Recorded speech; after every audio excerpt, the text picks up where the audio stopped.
పశ్యేమ శరదశతం, జీవేమ శరదశతం, నందామ శరదశతం, మోదామ శరదశతం అని చదువుకుంటాం, ప్రతిరోజు చదువుకుంటాం.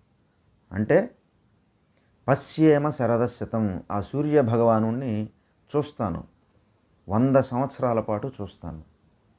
జీవేమ శరదశతం, 100 సంవత్సరాల పాటు జీవిస్తాను.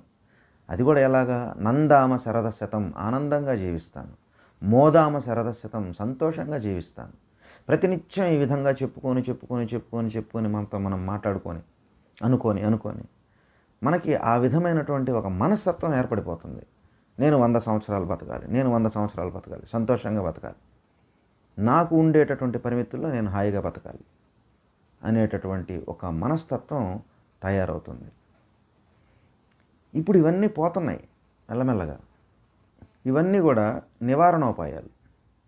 కొన్నిసార్లు పరిస్థితులు మన చేతిలో లేకుండా విపరీతమైనటువంటి పరిస్థితులకి దారితీసి ఆత్మహత్య చేసుకునే విధంగా ప్రేరేపించేటటువంటి పరిస్థితులు ఎదురైనప్పుడు ఏం